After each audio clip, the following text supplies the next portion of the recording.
حضرت عبداللہ بن حذافہ جہاد کر رہے تھے، روم کے عیسائیوں نے گرفتار کر لیا، 1000 آدمی نے مل کے پکڑا، گرفتار نہیں ہوتے تھے صحابی، 1000 آدمی نے گھیرا ڈالا، گرفتار کر کے لے گئے، اور جب بادشاہ کے سامنے گئے تو وزیر کہنے لگا بادشاہ بندہ بڑے کام کا ہے، اگر ہمارے قابو آ گیا تو فائدہ دے گا، صحابی ہیں حضرت عبداللہ بن حذافہ، حضرت فاروق اعظم کا زمانہ ہے، اگر قابو آ گیا تو فائدہ دے گا۔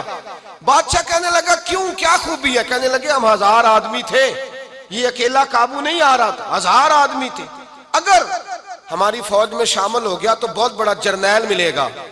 بادشاہ کہنے لگا کوئی مسئلہ نہیں، 2-3 چیزیں ہوتی ہیں بندے کو خریدنے کے لیے، خرید لیتے ہیں۔ بادشاہ کہنے لگا عبداللہ جتنی دولت تجھے چاہیے میں تجھے دے دیتا ہوں، میرے لشکر میں آ جا، معاذ اللہ اسلام چھوڑ دے۔ حضرت عبداللہ بن حذافہ کیا فرماتے ہیں بڑا تو بیوقوف ہے، میں نے دولت کمانی ہوتی تو مدینے میں بیٹھ کے تجارت کرتا، میں دولت کمانے نہیں نکلا، میں تو رسول اللہ کی رضا کمانے کے لیے نکلا ہوا ہوں۔ دولت کمانے ہوتی تو کسی مارکیٹ میں ہوتا، میدان میں آنا تھا، شہادت ہے مطلوب مقصود مومن، نہ مال غنیمت نہ کشور کشائی، یہ دولت تو لونڈی ہے رسول اللہ کے دروازے کی، یہ تو پیچھے پیچھے پھرتی ہے نبی پاک کے غلاموں، یہ کمانی ہوتی تو میں کسی مارکیٹ میں ہوتا، میدان میں تھوڑا ہوتا۔ عبداللہ بن حذافہ سے دوسری چال چلی، کہنے لگے میاں عہدہ جو تجھے چاہیے، میں بادشاہ ہوں، میرے نیچے جو عہدہ تو کہے گا وہ تجھے مل جائے گا۔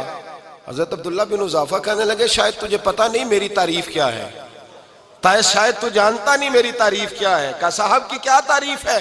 کہنے لگے میں رسول اللہ کا صحابی ہوں، اور کائنات میں سب سے بڑا عہدہ مصطفیٰ کے صحابی ہونے کا عہدہ ہے۔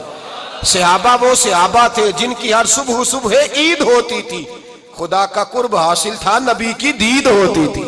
فرمایا میں نے حضور کے جلوے دیکھے ہوئے ہیں، مجھے عہدے کی ضرورت ہی نہیں، اور میں نے عہدہ لینا ہوتا تو میں سیاست کرتا، میں تو شہادت لینے نکلا ہوں میدان میں، عہدے کا میں نے کیا کرنا ہے؟ اب بادشاہ کہنے لگا اسے قتل کر دو۔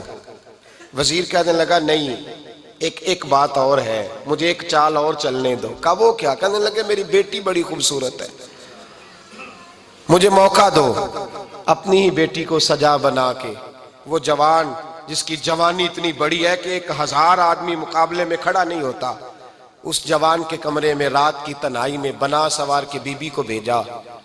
وہ بی بی کہتی ہے میں ساری رات بن سور کے اس صحابی کے کمرے میں بیٹھی رہی، لیکن یہ کیا شخص تھا، ساری رات ہی مسلح پہ بیٹھا رہا، ساری رات ہی، کچھ دیر تھک جاتا تو یہ کریم رسول پہ درود پڑھنا شروع کر دیتا۔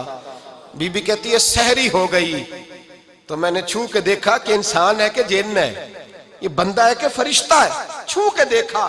کہنے لگے پیچھے ہٹ جا، میں نے کہا میں نے تو سنا تھا تو 1000 کے مقابلے میں ہے، اور تو اتنا بے حس ہے کہ بنی سوری دلہن بیٹھی ہے، تو نے نظر نہیں کی؟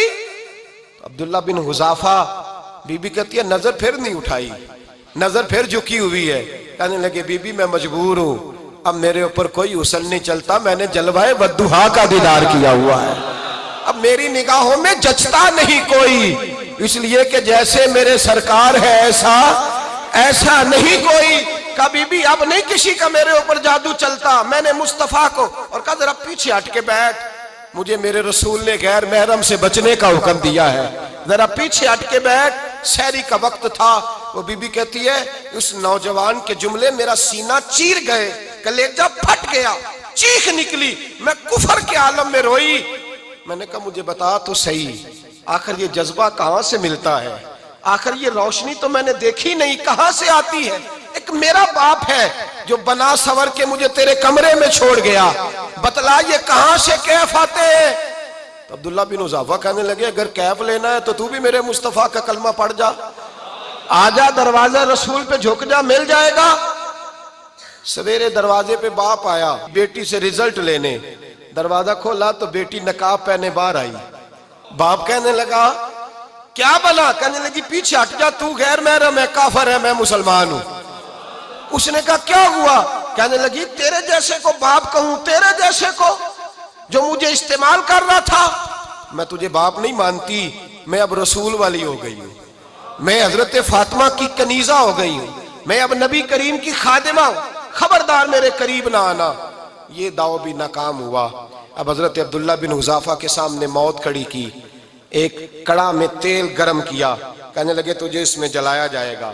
حضرت عبداللہ بن حذافہ رضی اللہ تعالیٰ عنہ جب جلنے کے قریب ہوئے تو رونے لگے۔